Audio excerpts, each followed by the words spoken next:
Ahislafla and cha isquis chestenma and chaspaus telechest. Hello, my friends, and welcome to the Native Wellness Institute's Power Hour. We have been doing Power Hours since the pandemic started, and I am very excited to be joining you today. I want to just welcome all of you today to our Power Hour. And I want to also say that I'm grateful that you're here. And in my language, I want to say hello, Ahislatha Chestwa Hinindakin. And in my Okanagan and Sokchin language, White Huskalchot. And in Nimipu, Nespers language, Tatskalach. I could have had that a little off, but I know good morning is Tatsmewi. And so those are three of the languages that I speak. I don't speak fluently, but I at least know the greetings. And so I just wanted to start off today in a good way like that. And I just came off of an incredible meeting with Nike. Robert Johnston and I did a presentation to Nike employees at Nike headquarters, and they all came on through Zoom, but we had 400 employees from Nike on our training today, and it was about the power of positive thinking.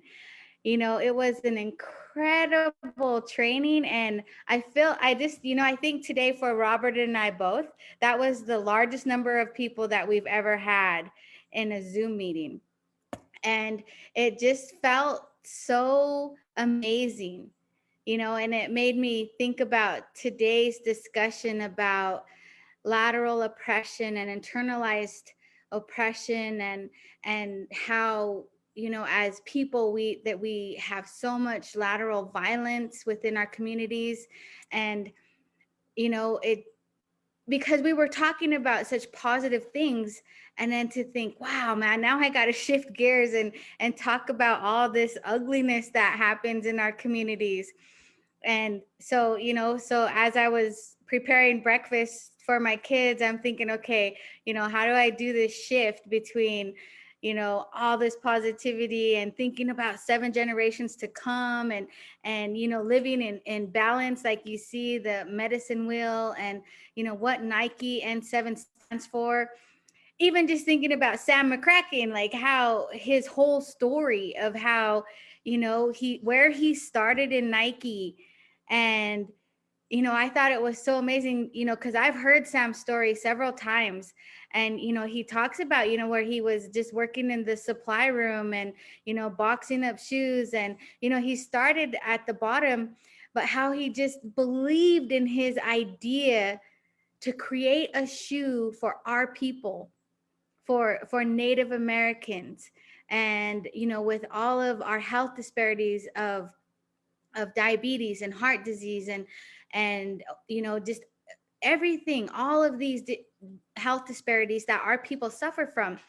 And when you're a diabetic, you have to have certain kinds of shoes, and you have to have certain, everything has to be, for your health, everything has to be, there's just a lot to it, when you have these health problems. And so Sam had this dream, that we would be able to create a shoe that would be good for our people. And he kept pitching it, and his dream came alive. We have N7s that Kyrie Irving wears and designs, and I don't know what all he does, how involved he is with his shoes that N7 does. But our people, like Sam, he put us on the map with Nike in that sense. And this morning we got on our Zoom meeting with him and Izzy, and he said, man, he said, yesterday, I just got this phone call from home, and they want to honor me, and it was just like he was in tears because his people want to honor him for everything he's done to make a name for N7, right? So he wants to He's going to go home, and his people will honor him. And that's the way it should be. That's the way it should be in our communities. We should be honoring each other, and we should be uplifting each other. And as we've done several trainings, sorry, my kids are home at spring break, and so my daughter's over there giggling around. But as we look at our lives, and as we look at our people, we need to be uplifting each other, and we need to be uplifting our communities in a positive, healthy way, but we don't a lot of times, right? A lot of the trainings that Robert and I have been doing for different communities, we've been doing community wellness, and we've been doing wellness in the workplace, and we've been doing historical and generational trauma trainings.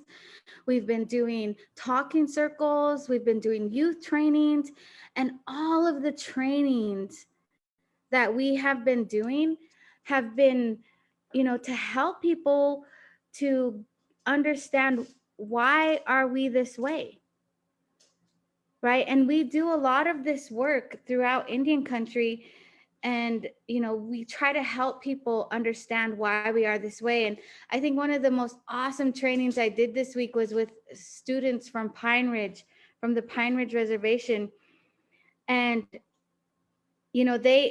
these young people, I asked them, what do you see in your community? When you look around at your community, what do you see? And many of them said that they see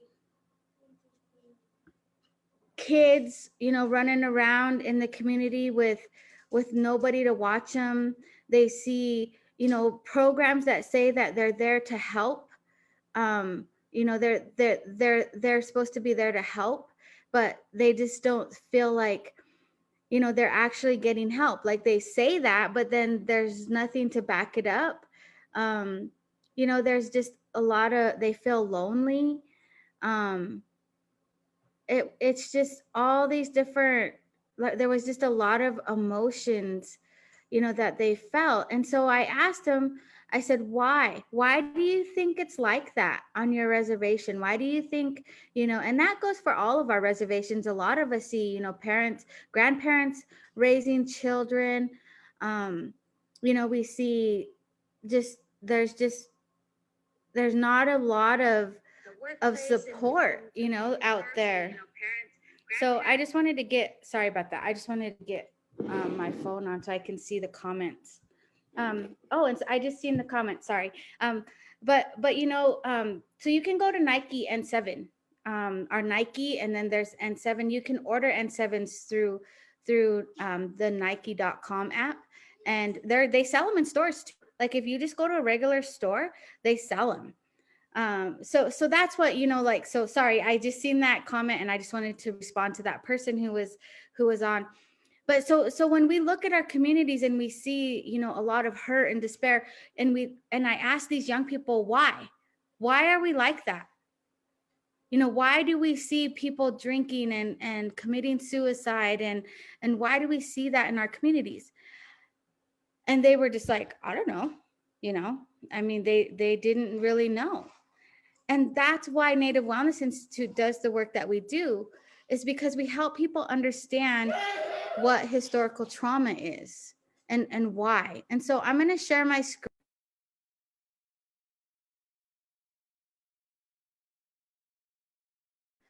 So I'm going to share my screen and just share a little bit about the issues that we face when it comes to these issues.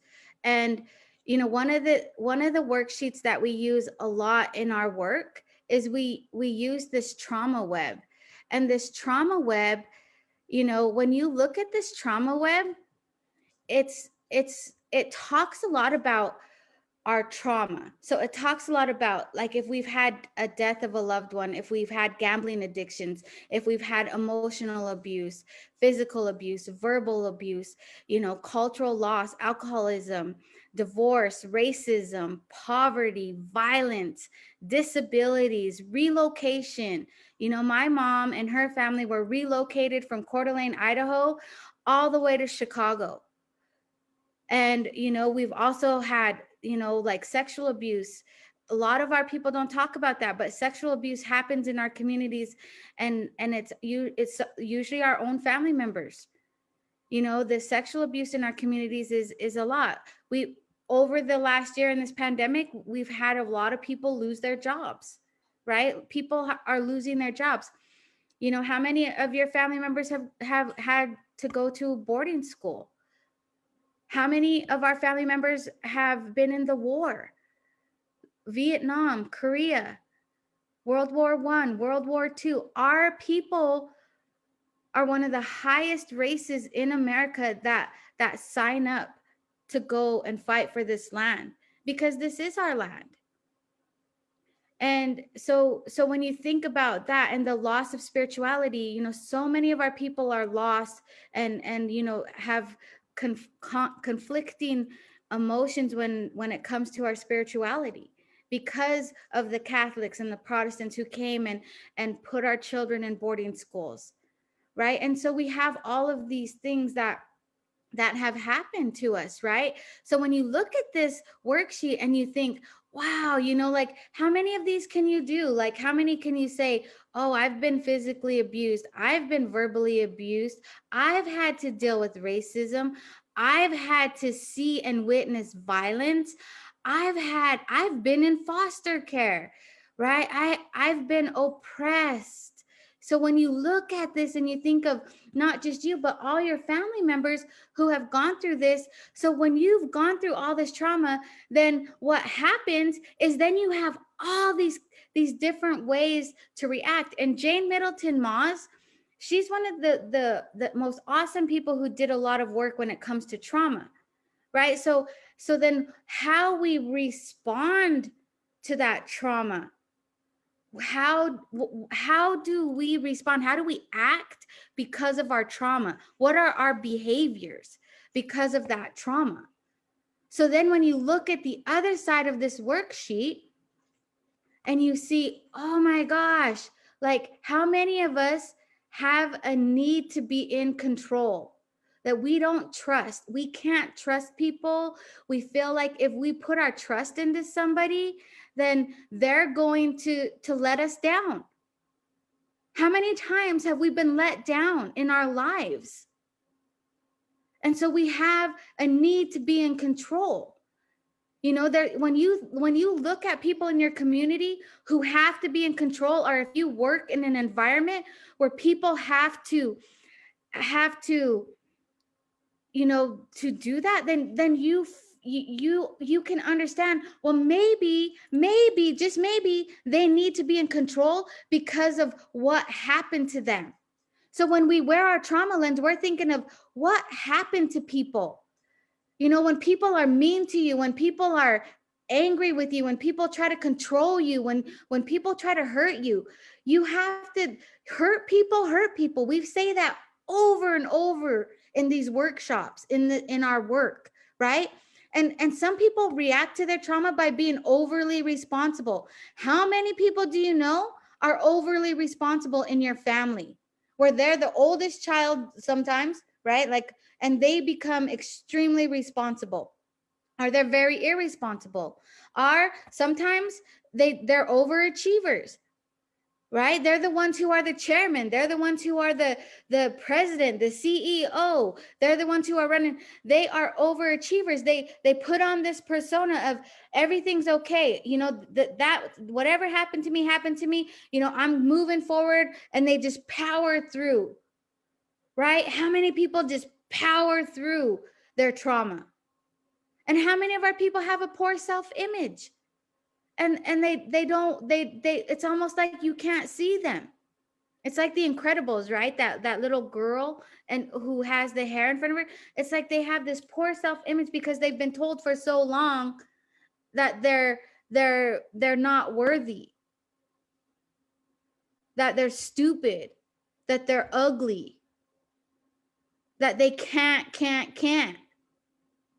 How many of you have heard that over and over and over?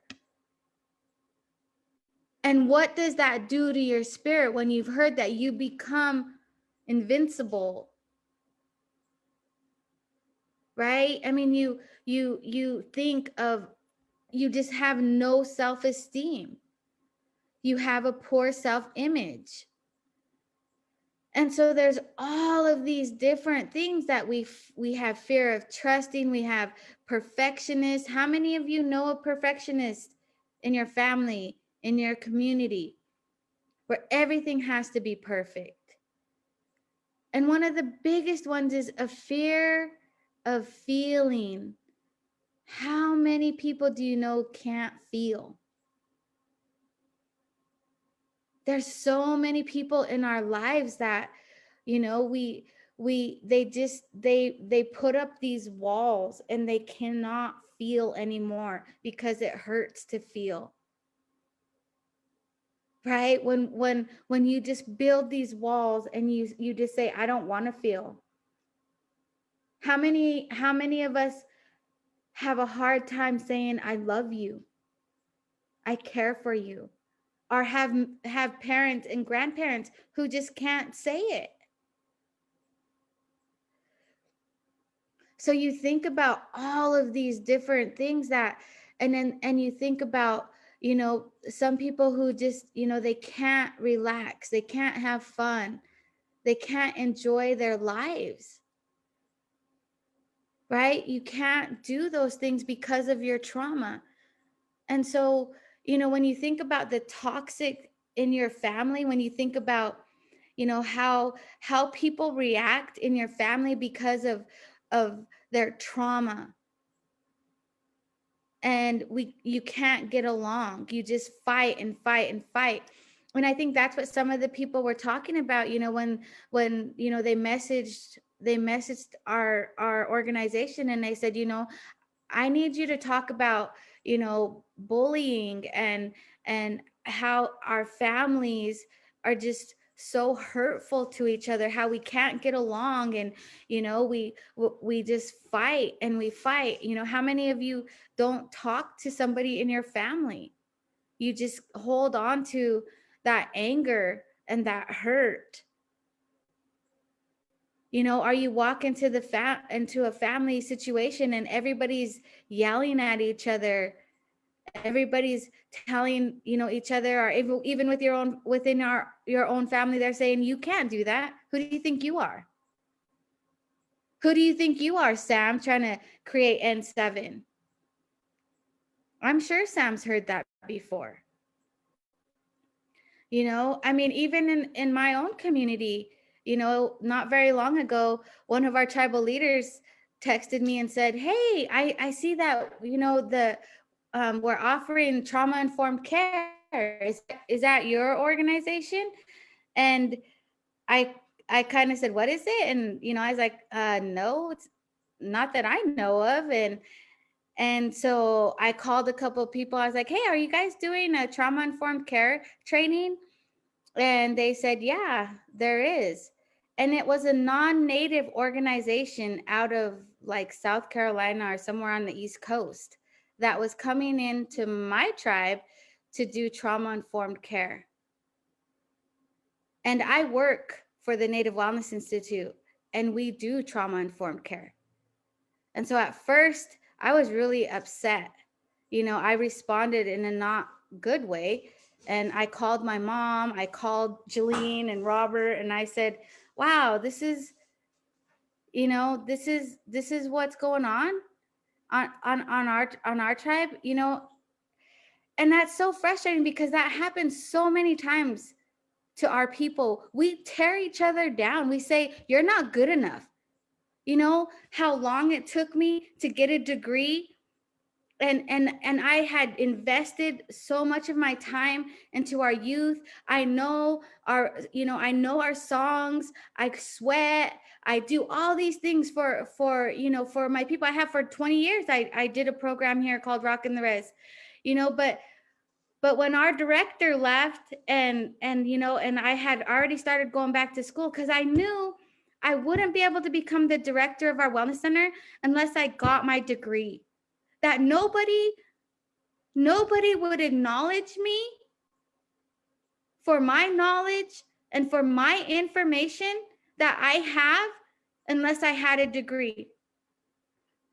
Even though Jillian would send me to, you know, all kinds of places to do trainings and to do this, but I had to get that degree. I worked a full-time job as they actually let me be the interim director until I got my degree. So I was the interim director. I was taking 18 credits at the University of Idaho. Get through my degree, and I graduated. And yeah, I was older. I was like 45 when I graduated with my bachelor's degree. But I had to have that degree. Like, traditional knowledge is like this in our communities. This is what our people think of traditional knowledge, and this is what our people think of education, right?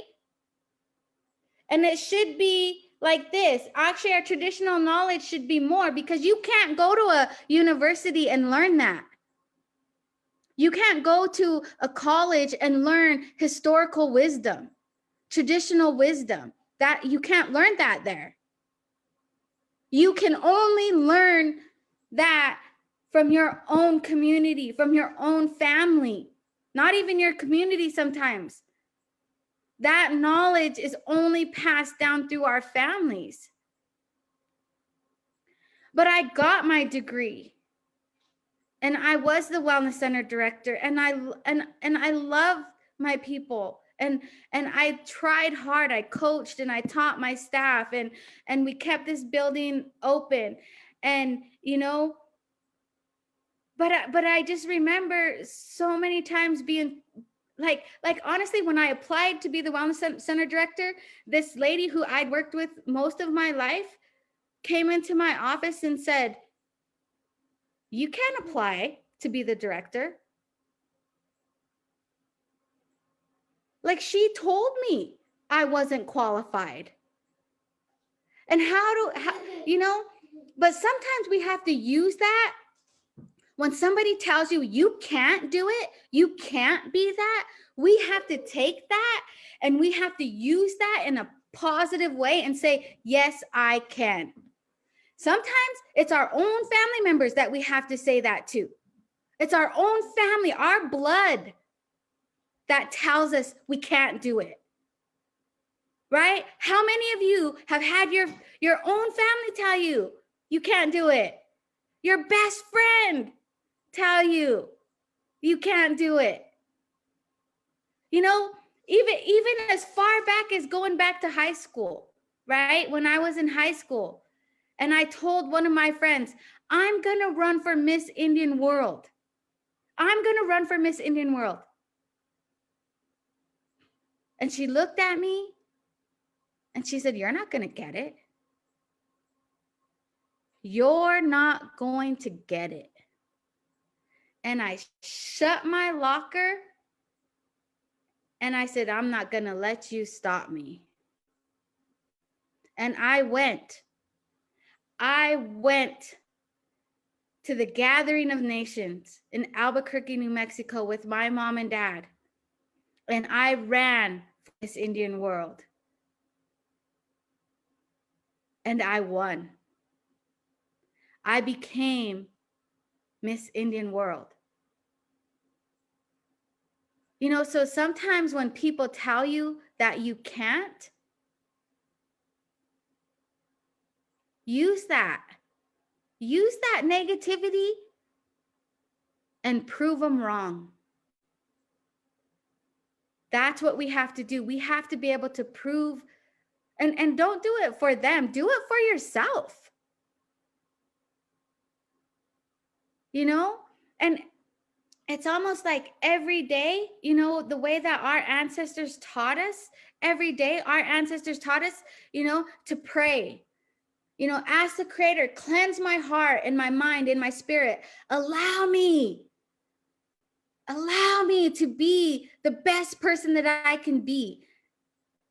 My dad tells me that all the time. He says, when you get up in the morning and you get into the shower, you talk to that water and you ask that water, cleanse my heart, cleanse my mind, cleanse my spirit. Let me be a good person today. Let me do good things today.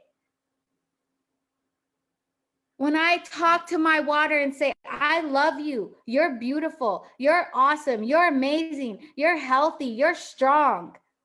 And then I always throw in, you're skinny, right? Because I'm always trying to lose weight. But it's my choice. It's my choice. Nobody can make me eat the wrong foods or the right foods, right? It's my choice. But that's what we have to do, right? We have to change, and we have to protect ourselves, because thoughts and energy are powerful. Thoughts and energy can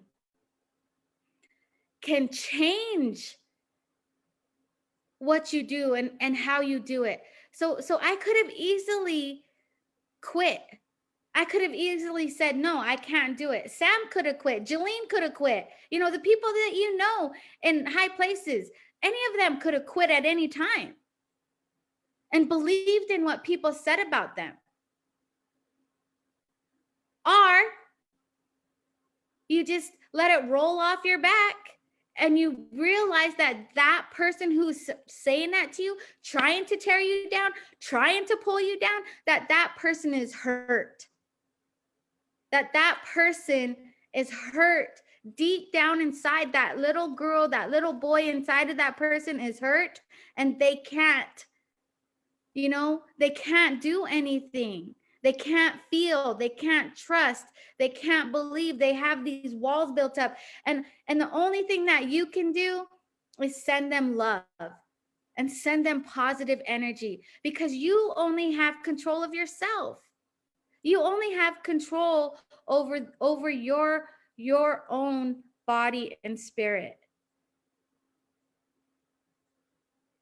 So you have to be strong in the sense that, you can't let people tell you that you can't do it. And that's why we share this trauma web, because we want people to understand it. We want people to understand that, this is real.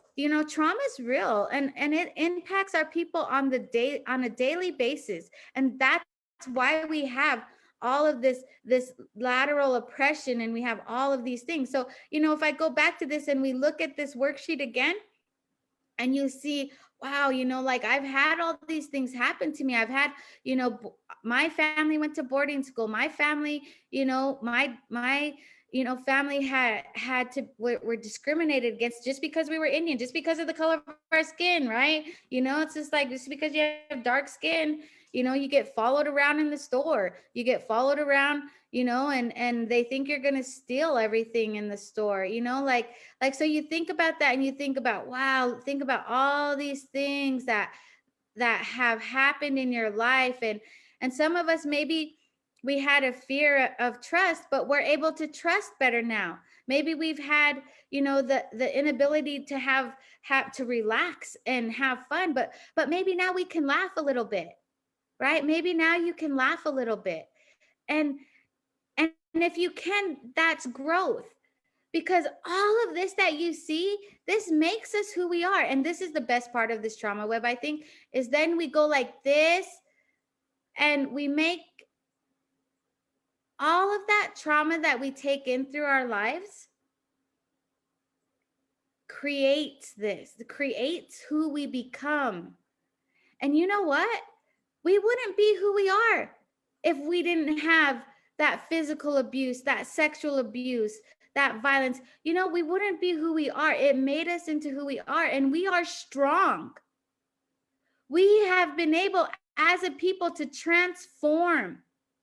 And that's why I love this, because it shows this beautiful butterfly.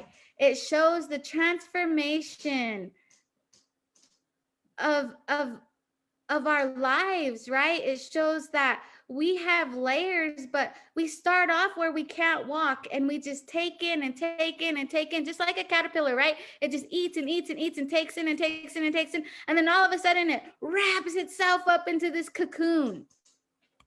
It wraps itself up into this beautiful cocoon. And it creates, it goes deep within itself, like we have in the pandemic. We've had to go inside of ourselves. But when we come out of that trauma, we come out and we are a beautiful butterfly. And we can fly, right? We can fly. And we have transformed. It's a transformation that has taken place. You know, I think that's why I love butterflies so much. Like, everybody in my family buys me butterflies because I just love what they represent. They represent transformation. And we have to dig deep within ourselves to find and to transform. And sometimes we might revert back into our trauma, and that's okay. As long as we recognize that the behavior that I have right now is because of my trauma, and that I'm working on changing it. I'm working on changing the way that I am. And, you know, and for your parents and your grandparents who can't say I love you, who can't hug you, it's because they've never been loved. And they need you. They need you to do your healing so you can show them, so you can tell your children, I love you, you're beautiful, you're amazing, you're strong. And that's the power of words. You know, and I share all the time, I share the work of Dr. Emoto. And, you know, I was really blessed last week to have Veronica and Albert on with me, and their Nest Purse, their Nimi Poo from the Chief Joseph Band. And I see my sister Mary Lee just popped on, and you know, the teachings of the Longhouse are powerful teachings. You know, when you go into a longhouse, the first thing that happens is the water is poured in the cups. And as that water is coming out, the men sing songs that have been handed down from generation to generation. And then the ladies bring out the roots and the berries and the deer and the elk and the salmon, and they bring out all the foods in a special order on how they come to this earth, because these foods gave up their lives for us as human beings. And so when our people go out and gather those foods, you know, they have first food ceremonies, and songs are sang, and it's a rites of passage for many of the young women and many of the young men as they dig their first root, or they shoot their first animal, or catch their first salmon. I even seen Mary Lee, you know, her little girl Joelle, she's not a little girl anymore, but she, you know, caught her first salmon. And, you know, those are beautiful moments. And those, you know, the way that the Longhouse is in singing those songs, like, you know, 12 songs, 21 songs. I mean, they sing a lot of songs, and everybody just sits in the Longhouse as all these songs are being sung. And the first thing that is done in a longhouse after all the songs are sang, and then a woman will get up and she'll sing a song, and then they'll say "Kus," and that means water. And we all drink the water. We lift up our hand and we turn in a circle. You know how many prayers are said to that water and to that food before we even drink it? It's powerful. That's ancestral knowledge. That's ancestral love. And what's amazing to me is that ancestral love and that ancestral knowledge has been passed down from generation to generation.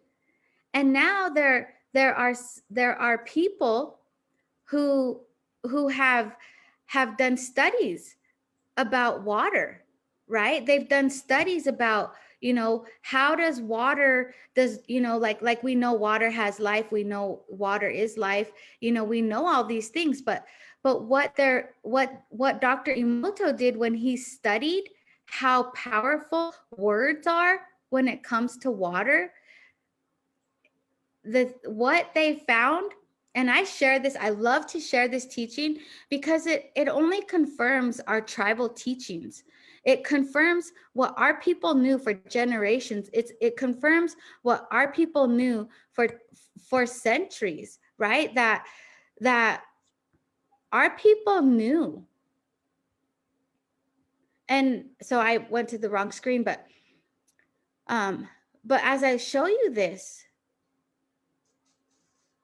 that when Dr. Emoto studied water and he said to the water, I love you, I'm thankful for you, I am grateful to you. When Dr. Emoto then froze the water and looked at it under a microscope, this is what it looked like. Look at how beautiful water is when you speak life into water. And look at what it looks like when you speak evil and hate. That is a hole in the middle of that water. When you think bad thoughts, when you think bad things towards people, you're hurting them. When they tell you you can't, when they say you're bad, and think about children who come from abusive homes. Think about children who come from homes where they're told that they're stupid and that they can't and that they're yelled at. They're constantly yelled at. This is what it looks like. Because we are made up of 70% water within our bodies.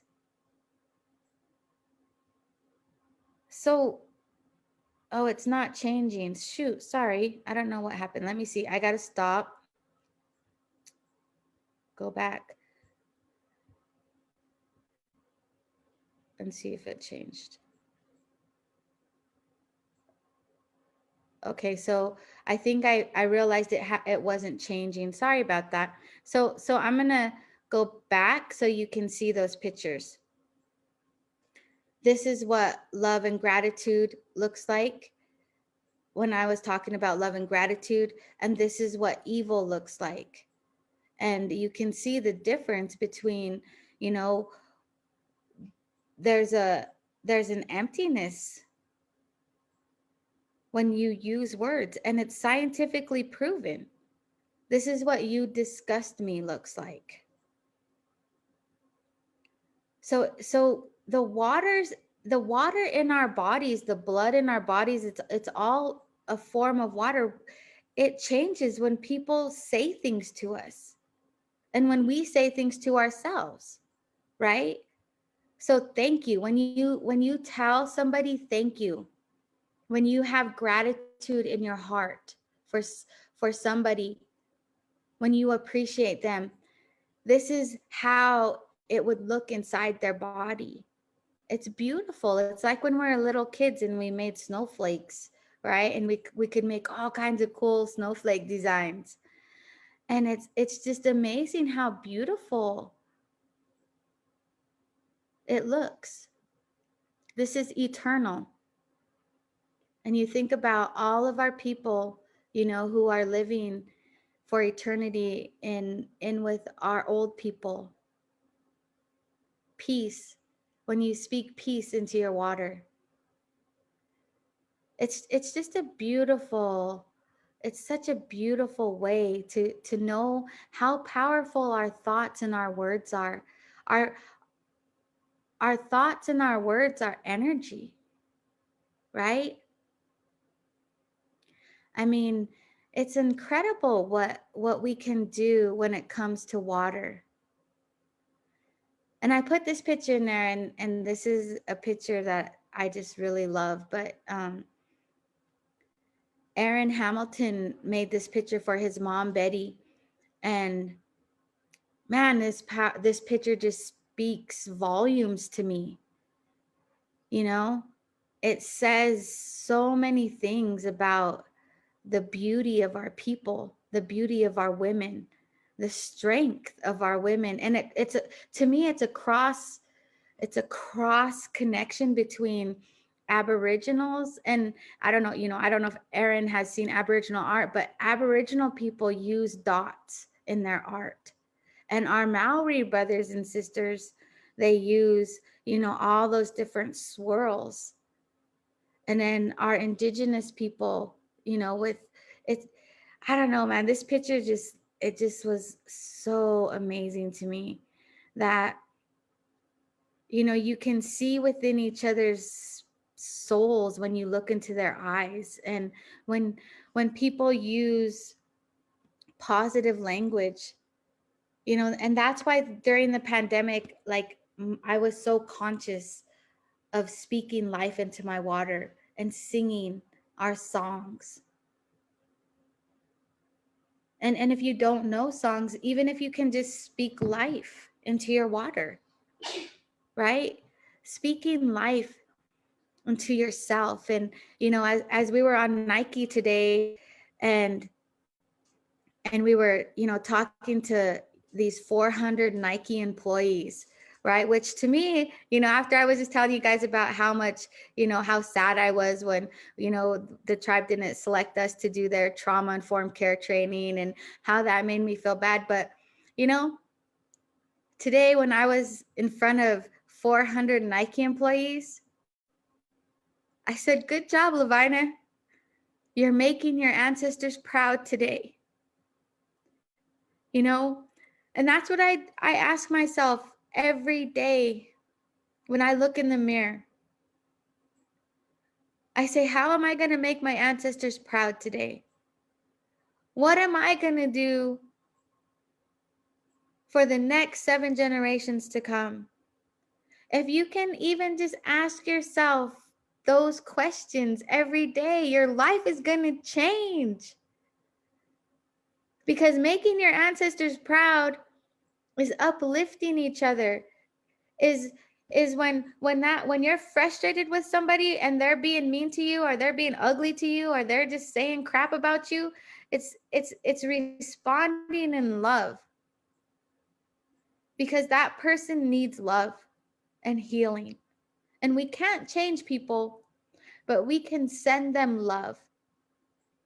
And that's what healing is. The answer to trauma in our communities is healing. The other day, I had the opportunity to speak in front of a Rotary Club. When I was young, when I was in high school, I was selected to be an exchange student and go to Strathalbyn, South Australia. And so one of the men from that Rotary Club, he invited me to do a speech or to talk during their Rotary meeting. And if you don't know, Rotary is an international program that all over the world there's Rotary clubs, and they're like a lot of the wealthy people in a community that want to give back. And And I was selected to be an exchange student by the Grand Coulee Dam Rotary Club. And so I did this presentation, and when I started the presentation, I was thinking, man, this is me as a little kid, right? This is LoVina as a little girl, and then this is my brothers and sisters. Oops, I went forward on accident. So this is my mom and dad. And my mom and dad, they both have been tribal leaders in their respective tribes. My mom in Coeur d'Alene for 9 years, my dad Colville for 18 years. And they raised us, and then we adopted my brothers and sisters. But when I was doing this presentation for the Rotary Club, and I thought back to being that little girl, and how the way that I dealt with trauma was I made everybody think I was perfect. Like, I did good in school. I got great grades. I played basketball. I played sports. I did all these things. And and and when I went to become an exchange student, I was like at a volleyball game, right? So I was at a volleyball game, and one of my friends was like, "Oh, hey, I gotta go." I'm like, "Oh, where are you going?" She said, "Oh, I'm going to this Rotary meeting." And I was like, "What's that?" She's like, "It's to be an exchange student." And I was like, "Oh, I want to go." And so I just tagged along, right? I just tagged along, and I was listening about exchange, and I was like, "Wow, that's amazing," you know. So I thought, man, I should apply to be an exchange student. I should try to do that. Right. So I filled out the application. I went home. I told my mom, I said, "Mom, I'm going to try to be an exchange student." And she's like, "Okay." And so I was like, "Dad, I'm going to apply to be an exchange student." And my dad said, "Don't let the sliding door hit you in the ass on your way out." And I cracked up laughing, because that's something my dad would say. Is, to say something like that, like, just go for it. I don't care what you do. And so I did. So I applied, and I went to interviews, and I was selected to be an exchange student. And I spent a year in Australia, in Strathalbyn, South Australia. The picture you see here is of us on Ayers Rock. And, we're in Australia is like halfway around the world. And so as a little girl, I felt like I was a little girl. I went away to this country, and I had the best experience of my life while I was there. It was so amazing. And, it was the foundation of who I am today. Like, I was scared, and I didn't want to go. Actually, when I was getting ready to get on the plane, I was crying so bad, because I'd never even been on a plane. And I was about ready to go halfway around the world. But my mom and dad believed in me. They believed that I could do it. And sometimes you just need one person that's in your corner. And sometimes that person is our creator. Sometimes that person is our ancestors. You never know who's going to be in your corner, but you just have to try new things. And so this was my mom and pop, Ross and Zalthire from Australia. And so they were awesome, and they were amazing. And they, that experience set a foundation for me, that I knew from that moment on, I was representing my people everywhere I went, in everything I did. That no matter where you go, and no matter what you do, it's kind of like, that your ancestors are out there, and that they're with you. And I always think back to Chief Seattle, when Chief Seattle did that speech, and he said to all the white people, he said, "When you're asleep in your beds, my people will still be here in the streets and on the land. Like, our people will always be here for time immemorial. We will always be here. Our spirits will always be here." And that's, that's something that I think about. My dad, he always taught me to love Mother Earth, to protect Mother Earth, to be a voice for our Mother Earth. And he always, when he prays, we just one of our uncles that helped us to build our sweat just passed away. And Uncle Milton, and he taught us so many things about the fire, about how to treat each other and how to treat the sweat. And Auntie Dina passed away not very long ago, and Uncle just passed away. And he was a stick game player. He was an elder, he was a tribal judge. He was an amazing human being. And I know that when he crossed over, Auntie Dina was there, and that she wrapped her arms around him. And I know that he's always going to be with us, and he's always going to be, there in his own way, correcting us and telling us what we need to do and how we need to do it. And but I know he doesn't hurt anymore. And I know that he's happy to be with his wife and his children that have already passed. And so today, my family and I are going to travel up there to be with the family as they prepare him on his journey. And so I'm just really grateful that I had that time with Uncle and Auntie, and that when we go into our sweat, we know that they're with us, and that they're always going to be with us, and they're always going to help us.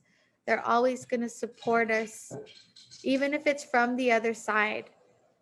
We know that they'll do that for us.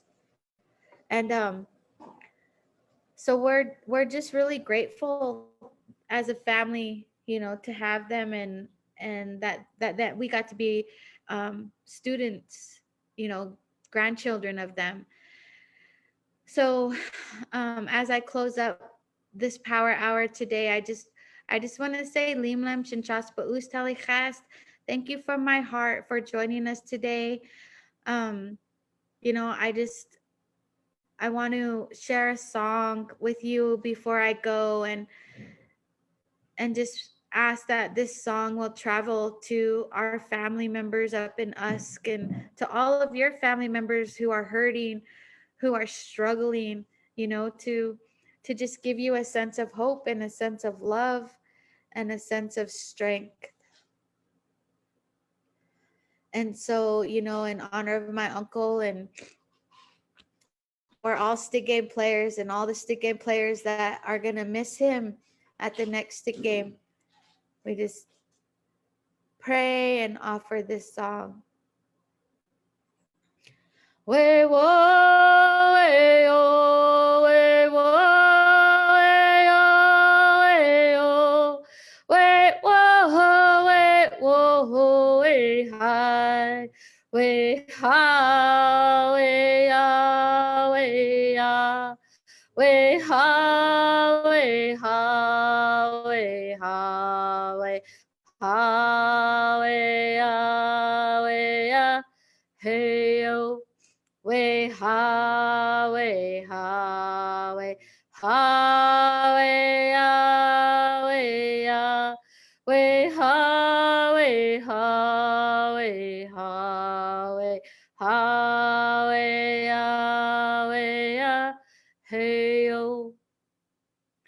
Ay, lim lim shkakut katiay. Muchas ba'us talichas. Thank you for joining us today, and I pray that you will have a beautiful day, that you will be blessed, that the Creator will walk with you, that He will eat with you, and that He will be in your dreams as you continue on your wellness journey. Don't ever give up. Keep going. Stay strong and stay on this red road. You got this. Bye bye, everybody. Have a good day.